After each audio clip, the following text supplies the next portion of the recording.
Hello guys, welcome to our Parcham IAS. आज मैं आपके लिए लेकर आई हूँ NCERT class 9th science chapter 5।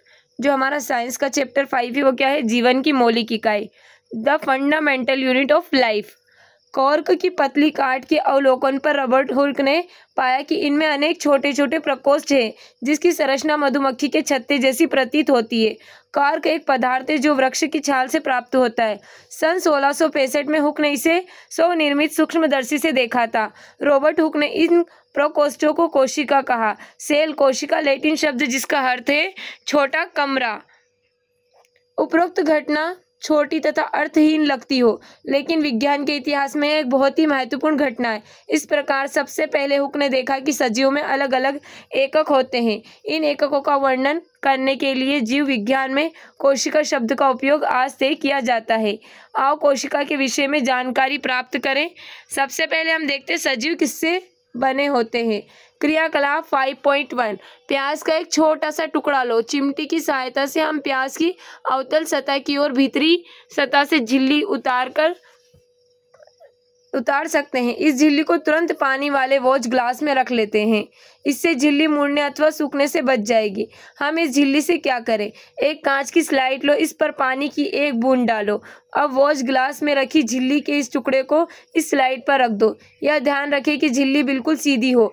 एक पतले पेंट ब्रश से इस झिल्ली को स्लाइड पर रखने में इसकी सहायता कर सकते हैं। अब इस पर एक बूंद सेफ्रेमाइन की डालो और इसे कवर स्लिप से ढक दो। कवर स्लिप को सुई की सहायता से इस प्रकार रखिए जिससे कि इसमें वायु के बुलबुले न आने पाए। अपने अध्यापक से सहायता ले हमने प्याज की झिल्ली की अस्थायी स्लाइड बनाई। अब हम इसे पहले कम शक्ति वाले, उसके बाद उच्च शक्ति वाले संयुक्त सूक्ष्मदर्शी से देखते हैं।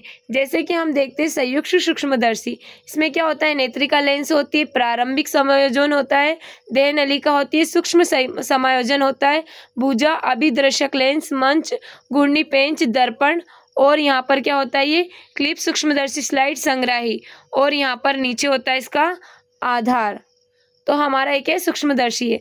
आपने क्या देखा? क्या आप जो संरचना सूक्ष्मदर्शी द्वारा देखते हैं उसे कागज पर खींच सकते हैं? क्या इस चित्र द्वारा दिखाई देती है? जैसे कि हम यहाँ पर देख सकते हैं क्या है? ये केंद्रक दिखाई दे रहा, और ये क्या है? हमारी कोशिकाएं, प्याज की झिल्ली की कुछ कोशिकाएं जो कि हमने देखी। अब हम विभिन्न आकार वाली प्याज की झिल्लियों से अस्थायी स्लाइड बनाएंगे। हम क्या देखते हैं? क्या एक समान संरचनाओं को देखते हैं अथवा भिन्न भिन्न? ये संरचनाएं क्या है? ये सभी संरचनाएं एक जैसी दिखाई देती है। ये सभी मिलकर एक बड़ी संरचना सल्क कंद बनाते हैं जैसे प्याज। इस क्रियाकलाप से हमें पता चलता है कि विभिन्न आकार के प्याज में सूक्ष्मदर्शी द्वारा देखने पर एक जैसी संरचनाएं दिखाई देती है। प्याज की झिल्ली की कोशिकाएं एक समान है, प्याज के आकार से इसका कोई संबंध नहीं है। ये छोटी छोटी संरचनाएं हम देख रहे हैं। सल्क कंद प्याज की मूलभूत इकाई है। इन संरचनाओं को कोशिका कहते हैं। न केवल प्याज की बल्कि जितने भी जीव जंतु हम अपने आसपास देखते हैं वे सभी कोशिकाओं से बनते हैं। यद्यपि कुछ जीव एक कोशिक भी होते हैं। आवर्धक लेंस की खोज के बाद सूक्ष्मदर्शी का आविष्कार संभव हो सका। यह पता चला है कि एकमात्र कोशिका स्वयं में ही एक संपूर्ण जीव जैसे अमीबा, क्लेमिडोमोनास, पेरेमीशियम तथा बैक्टीरिया हो सकते हैं। इन सजीवों को एक कोशिक जीव कहते हैं। इसके अतिरिक्त बहुकोशिक जीवों में अनेक कोशिकाएं समाहित होकर विभिन्न कार्यों को संपन्न करने हेतु विभिन्न अंगों का निर्माण करती है। इसके कुछ उदाहरण है फंजाई, कवक, पादप तथा जंतु। क्या हम कुछ और एक कोशिक जीवों के विषय में पता कर सकते हैं? प्रत्येक बहुकोशिक जीव एक कोशिक से ही विकसित हुआ है। जैसे कोशिकाएं विभाजित होकर अपनी ही जैसी कोशिकाएं बनाती है, इस प्रकार सभी कोशिकाएं अपनी पूर्ववर्ती कोशिकाओं से उत्पन्न होती है। कोशिका का सबसे पहला रॉबर्ट हुक ने पता लगाया था सन 1665 में। उसने कोशिकाओं को कॉर्क की पतली काट में अनगढ़ सूक्ष्मदर्शी की सहायता से देखा था। लू यूहे वैन हक 1674 ने सबसे पहले उन्नत सूक्ष्मदर्शी से तालाब के जल में स्वतंत्र रूप से जीवित कोशिकाओं का पता लगाया। रॉबर्ट ब्राउन ने 1831 में कोशिका के केंद्रक का पता लगाया। जे.ई. पुरोकोंज ने 1839 में कोशिका में स्थित तरल जैविक पदार्थ को जीव द्रव का नाम दिया। जो जीव वैज्ञानिक एम स्लीडन ने 1838 तथा टी स्वान ने 1839 में कोशिका सिद्धांत के विषय में बताया। इस सिद्धांत के अनुसार सभी पौधे तथा जंतु कोशिकाओं से बने और वे जीवन की मूलभूत इकाई है। विर्चो 1855 ने कोशिका सिद्धांत को आगे बढ़ाया। उन्होंने बताया कि सभी कोशिकाएं पूर्व भौतिक कोशिकाओं से बनी।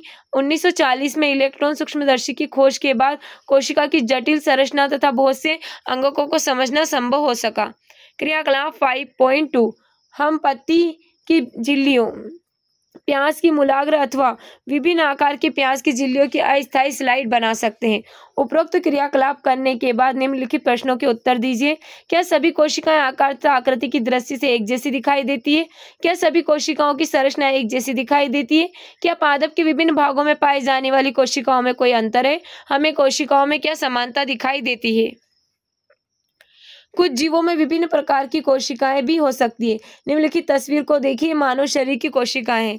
जैसे कि हम यहाँ पर देख सकते हैं, ये क्या है? रुधिर कोशिका, ये चिकनी पेशी कोशिका, तंत्रिका कोशिका, अंडाणु, अस्थि कोशिका, शुक्राणु और वसा कोशिका मानव शरीर की विभिन्न कोशिकाएं हैं। कोशिकाओं की आकृति तथा आकार उनके विशिष्ट कार्यों के अनुरूप होते हैं। कुछ कोशिकाएं अपना आकार बदलती रहती है, जैसे कि एक कोशिक अमीबा। कुछ जीवों में कोशिका का आकार लगभग स्थिर रहता है और प्रत्येक प्रकार की कोशिका के लिए विशिष्ट होता है। उदाहरण के लिए तंत्रिका कोशिका। प्रत्येक जीवित कोशिकाओं की मूलभूत कार्य करने की क्षमता होती है, जो सभी सजीवों का गुण है। एक जीवित कोशिका मूलभूत कार्य कैसे करती है? हम जानते हैं कि बहुकोशिक जीवों में श्रम विभाजन होता है, जैसा कि मनुष्य में। इसका यह अर्थ यह है कि शरीर के विभिन्न अंग विभिन्न कार्य करते हैं। जैसे मनुष्य के शरीर में हृदय रुधिर को पंप करता है तथा आमाशय भोजन का पाचन आदि। इसी एक कोशिका में भी श्रम विभाजन होता है। वास्तव में ऐसी प्रत्येक कोशिकाओं में कुछ विशिष्ट घटक होते हैं, जिन्हें कोशिकांग कहते हैं। प्रत्येक कोशिकांग एक विशिष्ट कार्य करता है, जैसे कोशिका में नए पदार्थ का निर्माण, अपशिष्ट पदार्थों का निष्कासन आदि। इन कोशिकांगों के कारण ही एक कोशिका जीवित रहती है और अपने सभी कार्य करती है। कोशिकांग मिलकर एक मूलभूत इकाई बनाते हैं, जिसे कोशिका कहते हैं। यह बड़ा रुचिकर है कि सभी कोशिकाओं में एक ही प्रकार के कोशिकांग होते हैं। इससे कोई फर्क नहीं पड़ता कि उसके कार्य क्या है अथवा वह किस जीव में पाई जाती हैं। जैसे कि हमें कुछ क्वेश्चंस दिए गए, इनका आंसर आप कमेंट बॉक्स में कमेंट करना। कोशिका किससे बनी होती है? कोशिका का संरचनात्मक संगठन क्या है? हमने देखा कि कोशिका में विशिष्ट घटक होते हैं, जिन्हें कोशिकांग कहते हैं। कोशिका कैसे संगठित होती है? यदि हम कोशिका का अध्ययन सूक्ष्मदर्शी से करें तो हमें लगभग प्रत्येक कोशिकाओं में 3 गुण दिखाई देते हैं। प्लाज्मा झिल्ली, केंद्रक, कोशिका द्रव्य। कोशिका के अंदर होने वाले समस्त क्रियाकलाप तथा उसकी बाह्य पर्यावरण से पारस्परिक क्रियाएं इन्हीं गुणों के कारण संभव है। आओ कैसे देखें इसे। प्लाज्मा झिल्ली अथवा कोशिका झिल्ली, यह कोशिका की सबसे बाहरी परत है, जो कि कोशिका के घटकों को बाहरी पर्यावरण से अलग करती है। प्लाज्मा झिल्ली कुछ पदार्थों का अंदर अथवा बाहर आने जाने देती है या अन्य पदार्थों की गति को रोकती है। कोशिका झिल्ली को इसलिए वर्णात्मक परागम्य झिल्ली कहते हैं। कोशिका में पदार्थों की गति कैसे होती है? पदार्थ कोशिकाओं से बाहर कैसे आते हैं? कुछ पदार्थ जैसे कार्बन डाइऑक्साइड अथवा ऑक्सीजन कोशिका झिल्ली के आर पार विसरण प्रक्रिया द्वारा आ जा सकते हैं। हम पिछले अध्याय में विसरण की प्रक्रिया के विषय में पढ़ चुके हैं। हमने देखा था कि पदार्थों की गति जो होती है उच्च सांद्रता से कहाँ होती है? निम्न सांद्रता की ओर होती है। कुछ इसी प्रकार की प्रक्रिया कोशिकाओं में होती है। उदाहरण के लिए जब कुछ पदार्थ जैसे CO2 जो एक कोशिका अपशिष्ट है जिसका निष्कासन आवश्यक है, कोशिका में एकत्र हो जाती है तो उसकी सांद्रता बढ़ जाती है। कोशिका के बाह्य पर्यावरण में CO2 की सांद्रता कोशिका में स्थित CO2 की सांद्रता की अपेक्षा कम होता है। जैसे ही कोशिका के अंदर और बाहर CO2 की सांद्रता में अंतर आता है, उसी समय उच्च सांद्रता से निम्न सांद्रता की ओर विसरण द्वारा कोशिका से CO2 बाहर निकल जाती है। इसी प्रकार जब कोशिका में ऑक्सीजन की सांद्रता कम हो जाती है तो O2 से कोशिका के विसरण द्वारा अंदर चली जाती है। अतः कोशिका तथा बाह्य पर्यावरण में गैसों के आदान प्रदान में विसरण एक महत्वपूर्ण भूमिका निभाती है। जल भी विसरण के नियमों के अनुकूलन व्यवहार करता है। जल के अणुओं की गति जब वर्णात्मक परागम्य झिल्ली द्वारा हो तो उसे परासरण कहते हैं। प्लाज्मा झिल्ली से जल की गति में घुले पदार्थों की मात्रा के कारण भी प्रभावित होती है। इस प्रकार परासरण में जल के अणु वर्णात्मक परागम्य झिल्ली द्वारा उच्च जल की सांद्रता से निम्न जल की सांद्रता की ओर आ जाते हैं।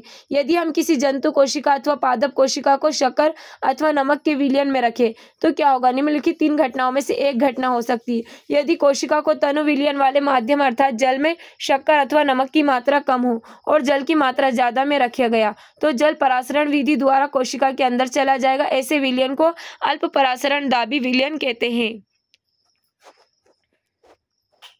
जल के अणु कोशिका झिल्ली के दोनों ओर आवागमन करने के लिए स्वतंत्र होते हैं, लेकिन कोशिका के अंदर जाने वाले जल की मात्रा कोशिका से बाहर आने वाले जल की मात्रा से अधिक होगी। इस प्रकार शुद्ध परिमाण यह होगा कि जल कोशिका के अंदर गया, इससे कोशिका फूलने लगेगी। यदि कोशिका को ऐसे माध्यम विलयन में रखा जाए जिसमें बाहर जल की सांद्रता कोशिका में स्थित जल की सांद्रता के ठीक बराबर हो, तो कोशिका झिल्ली से जल में कोई शुद्ध गति नहीं होगी। ऐसे विलयन को समपराशरी विलयन कहते हैं। जल कोशिका झिल्ली के दोनों ओर आता जाता है, लेकिन जल की जो मात्रा अंदर गई उतनी ही मात्रा बाहर आ जाती है। इस प्रकार व्यापक रूप से जल की कोई गति नहीं हुई, इसलिए कोशिका के माप में कोई परिवर्तन नहीं आएगा। यदि कोशिका के बाहर वाला विलयन अंदर घोल से अधिक सांद्र है तो जल परासरण द्वारा कोशिका से बाहर आ जाएगा।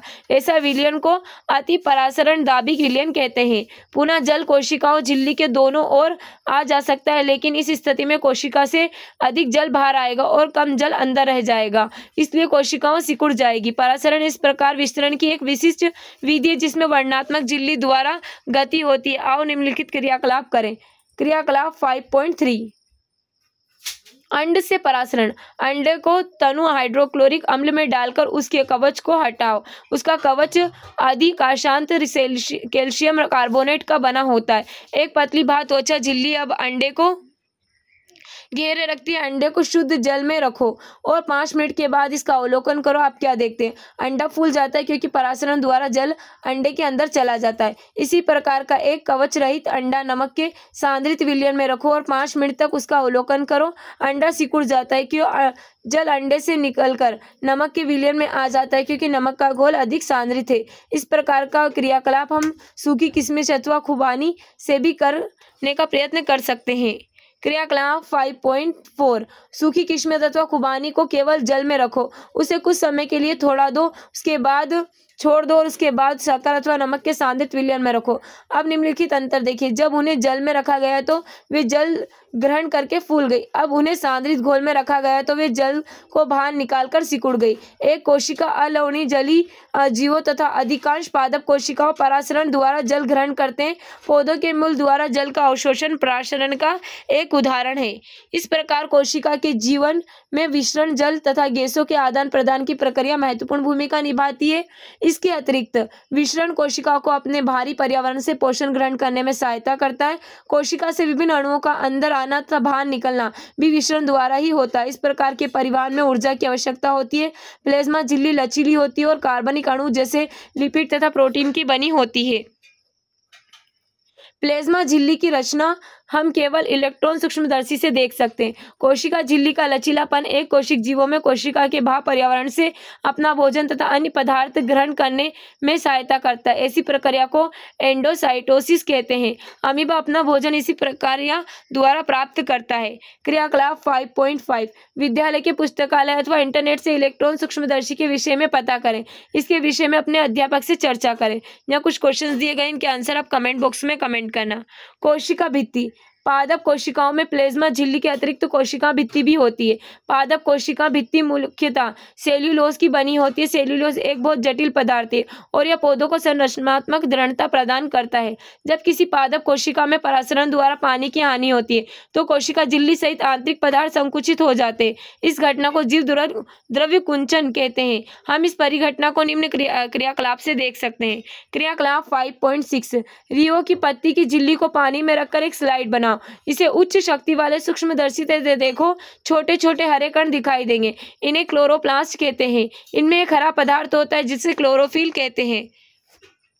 इस स्लाइड पर शक्कर अथवा नमक का सांद्र विलयन डालो। 1 मिनट प्रतीक्षा करो और इसे सूक्ष्मदर्शी से देखो। आप क्या देखते हैं?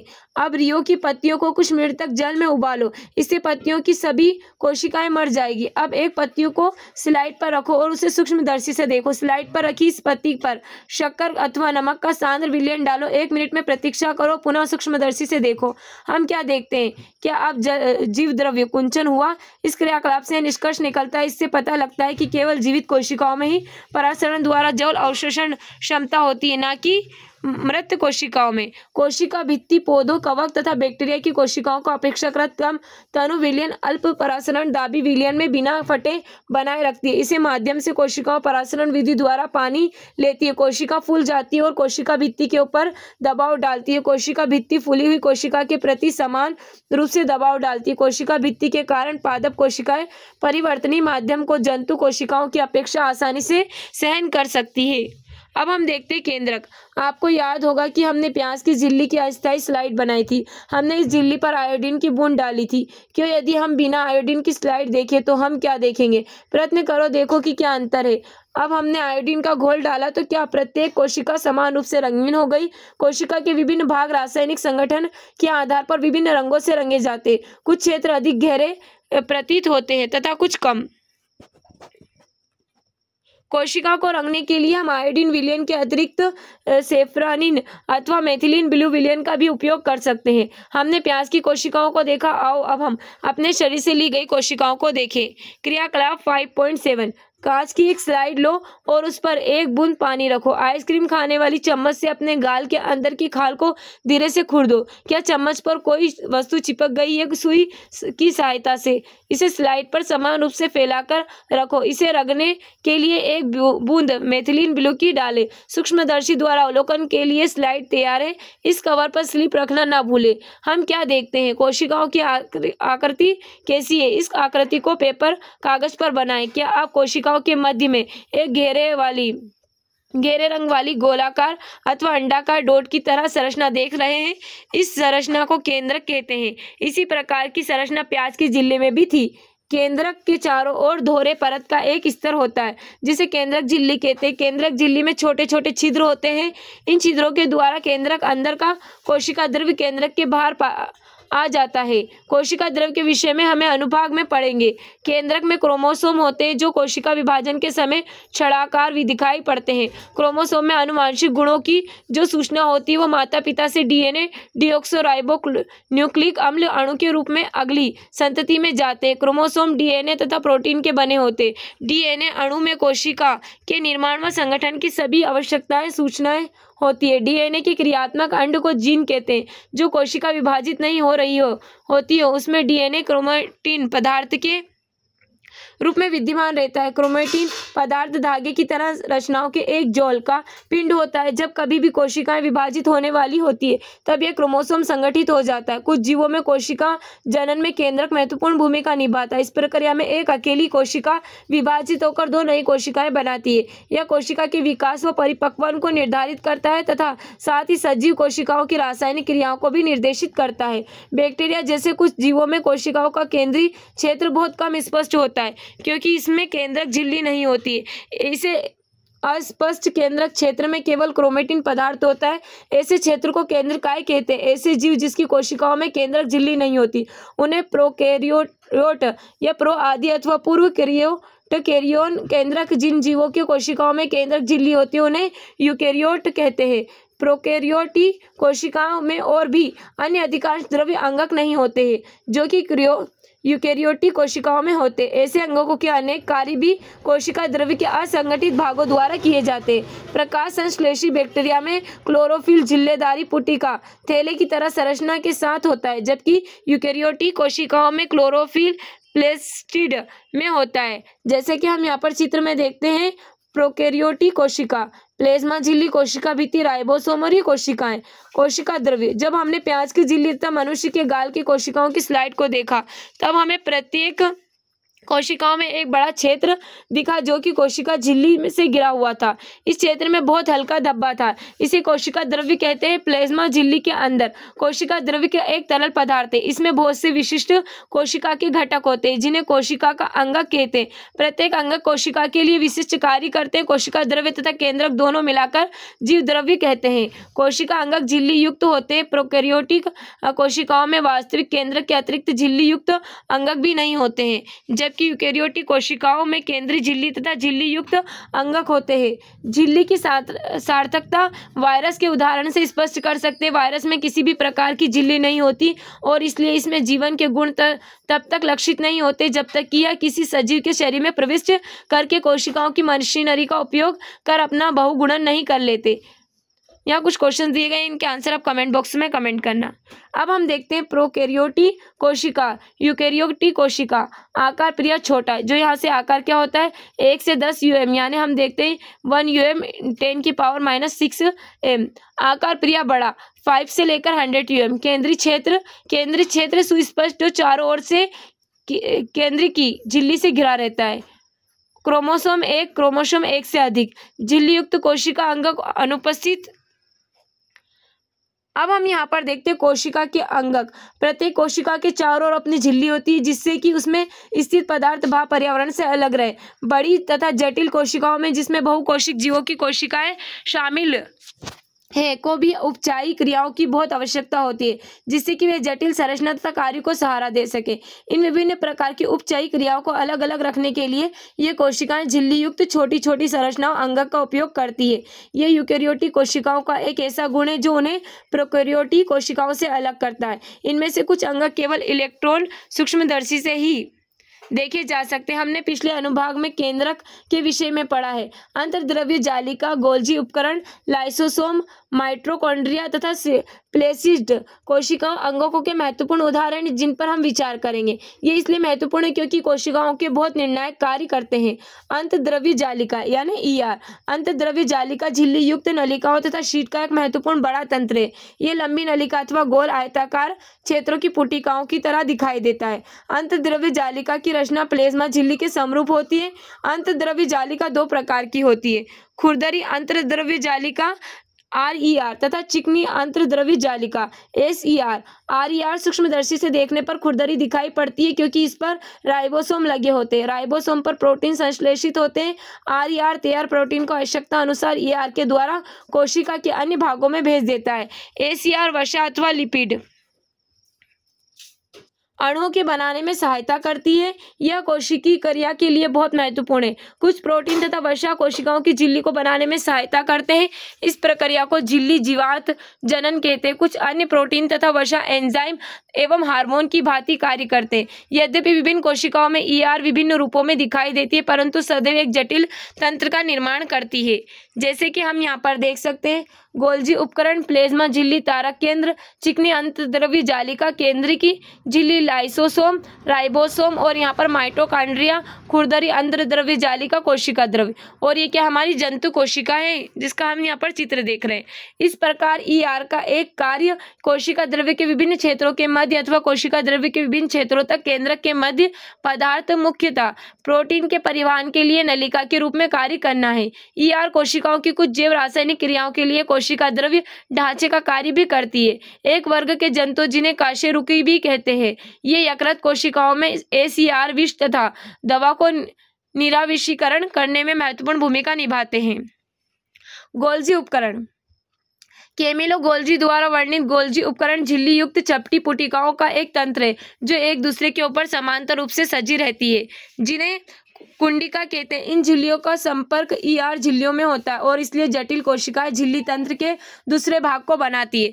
जैसे कि हम यहाँ पर देख सकते हैं, क्या दिखाई दे रही है हमको, पादप कोशिका, खुरदरी अंतर्द्रव्य जालिका, यहाँ पर लाइसोसोम, चिकनी अंतर्द्रव्य जालिका और यहाँ पर हरित लवक, थाइलोफाइड और प्रदर्शित करते हुए, और यहाँ पर क्या केंद्रक, ग्लोजी उपकरण, केंद्रीय झिल्ली, प्लेज्मा झिल्ली और ये क्या बाह्य झिल्ली, कोशिका भित्ति, माइटोकॉन्ड्रिया और ये राइबोसोम और यहाँ पर कोशिका द्रव्य और हरित लवक, क्लोरोप्लास्ट भी कहते हैं इसको।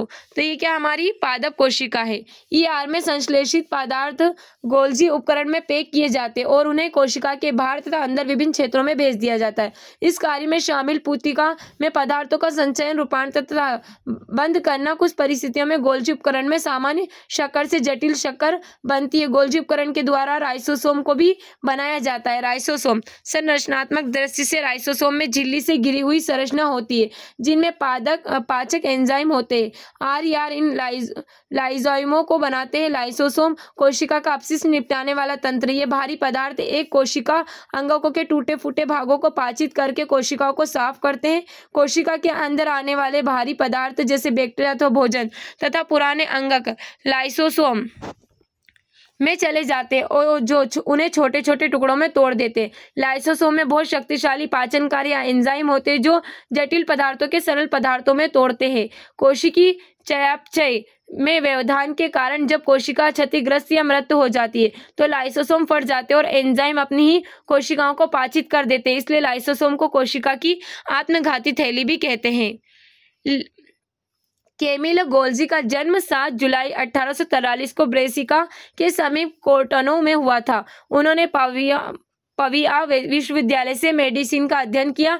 1865 में स्नातक के बाद उन्होंने पाविया के सेंट मेटियो के अस्पताल में अध्ययन जारी रखा। उस समय उनकी सारी खोज तंत्रिका तंत्र से संबंधित थी। 1872 में उन्होंने एबियो टे ग्रोसो के एक दीर्घकालिक रोगों के अस्पताल के मुख्य चिकित्सा पदाधिकारी का पदभार ग्रहण किया। उन्होंने सबसे पहली अपनी खोज इस अस्पताल के किचन में तंत्रिका तंत्र पर की।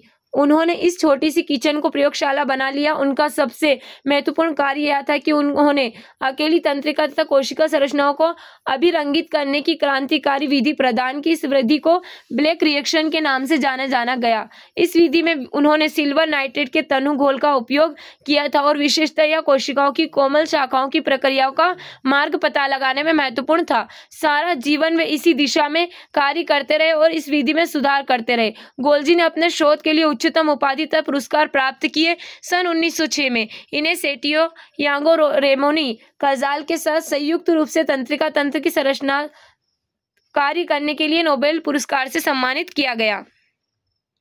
माइटोकॉन्ड्रिया कोशिकाओं का बिजली घर है। माइटोकॉन्ड्रिया दोहरी झिल्ली की बनी होती है। बाहरी झिल्ली छिद्रित होती है, भीतरी झिल्ली बहुत अधिक वलित होती है। यह वलि एटीपी बनाने वाली रासायनिक क्रियाओं के क्षेत्र को बड़ा बनाती है। जीवन के लिए आवश्यक विभिन्न रासायनिक क्रियाओं को करने के लिए माइटोकॉन्ड्रिया एटीपी एडिनोसिन ट्राइफॉस्फेट के रूप में ऊर्जा प्रदान करते। एटीपी कोशिका की ऊर्जा शरीर नए रासायनिक यौगिकों को बनाने तथा यांत्रिक कार्य के लिए एटीपी से संचित ऊर्जा का उपयोग करता है। माइटोकॉन्ड्रिया बहुत अद्भुत अंगक है क्योंकि इसमें अपना डीएनए तथा राइबोसोम होते हैं। माइटोकॉन्ड्रिया अपना कुछ प्रोटीन स्वयं बनाते हैं। प्लेस्टिड जैसे कि प्लेस्टिड केवल पादप कोशिकाओं में स्थित होते हैं। प्लेस्टिड 2 प्रकार के होते हैं, क्रोमोप्लास्ट रंगीन प्लेस्टिड तथा ल्यूकोप्लास्ट श्वेत तथा रंगीन प्लेस्टिड। जिन क्रोमोप्लास्ट में क्लोरोफिल वर्णक होता है उसे क्लोरोप्लास्ट कहते हैं। पौधों में क्लोरोप्लास्ट प्रकाश संश्लेषण के लिए बहुत आवश्यक है। क्लोरोप्लास्ट में क्लोरोफिल के अतिरिक्त विभिन्न पीले अथवा नारंगी रंग के वर्णक भी होते हैं। ल्यूकोप्लास्ट प्राथमिक रूप से अंगक के हैं जिसमें स्टार्च, तेल अथवा प्रोटीन जैसे पदार्थ संचित होते हैं। क्लोरोप्लास्ट की भीतरी रचना में बहुत सी झिल्ली वाली परतें होती है जो स्ट्रोमा में स्थित होते हैं। प्लेस्टिस भास रचना में माइटोकॉन्ड्रिया की तरह होते हैं। माइटोकॉन्ड्रिया की तरह प्लेस्टिस में भी अपना डीएनए तथा राइबोसोम होते हैं। जैसे हम देखते हैं यहाँ पर रसधानियाँ ठोस अथवा तरल पदार्थों की संग्राहक थैलियाँ। जंतु कोशिकाओं में रसधानियाँ छोटी होती है जबकि पादप कोशिकाओं में रसधानियाँ बहुत बड़ी होती है। कुछ पौधों की कोशिकाओं की केंद्रीय रसधानी की माप कोशिका के आयतन का 50 से 90% तक होता है। पादप कोशिकाओं की रसधानियां में कोशिका द्रव्य भरा रहता है और ये कोशिकाओं की स्फीति तथा कठोरता प्रदान करती है। पौधों के लिए आवश्यक बहुत से पदार्थ रसधानी में स्थित होते हैं। ये अमीनो अम्ल, शर्करा, विभिन्न कार्बनिक अम्ल तथा कुछ प्रोटीन एक कोशिका जीवों जैसे अमीबा की खाद्य रसधानी में उनके द्वारा उपभोग में लाए गए खाद्य पदार्थ होते हैं। कुछ एक कोशिक जीवों में विशिष्ट रसधानी अतिरिक्त जल तथा कुछ अपशिष्ट पदार्थों को शरीर से बाहर निकालने में महत्वपूर्ण भूमिकाएं निभाती है। यहाँ कुछ क्वेश्चंस दिए गए, इनके आंसर आप कमेंट बॉक्स में कमेंट करना। प्रत्येक कोशिका की अपनी एक संरचना होती है जिसके द्वारा विशिष्ट कार्य जैसे श्वसन, पोषण तथा अपशिष्ट पदार्थों का उत्सर्जन अथवा नई प्रोटीन बनाने में सहायता करते हैं। ऐसे उनकी झिल्ली तथा अंगों की विशिष्ट संरचना के कारण संभव हो पाता है। अतः कोशिका सजीवों की एक मूलभूत संरचनात्मक इकाई है। यह जीवन की एक मूलभूत क्रियात्मक इकाई भी है। अब हम देखते हैं कोशिका का विभाजन। जीवधारियों में वृद्धि हेतु नई कोशिकाएं बनती है जिसे पुरानी मृत एवं क्षतिग्रस्त कोशिकाओं का प्रतिस्थापन और प्रजनन होता है। युग्मक बनते हैं। नई कोशिकाओं के बनने की प्रक्रिया को कोशिका विभाजन कहते हैं। सूत्री विभाजन और अर्ध सूत्री विभाजन नामक 2 मुख्य प्रकार की कोशिकाओं का विभाजन की प्रक्रिया है। कोशिका विभाजन की प्रक्रिया जिससे अधिकतर कोशिकाएं वृद्धि हेतु विभाजित होती है उसे सूत्री विभाजन कहते हैं। जैसे कि हम यहाँ पर देख सकते हैं समसूत्री विभाजन, मात्र कोशिका गुणसूत्र, और यहाँ पर देखते हैं गुणसूत्र संतति कोशिकाएं। इस प्रक्रिया में प्रत्येक कोशिकाएं, जिसे मातृ कोशिका भी कह सकते हैं, विभाजित होकर दो समरूप संतति कोशिकाएं बनाती है। संतति कोशिकाओं में गुणसूत्रों की संख्या मातृ कोशिकाओं के समान होती है। यह जीवों में वृद्धि एवं उत्तकों की मरम्मत से सहायता करती है।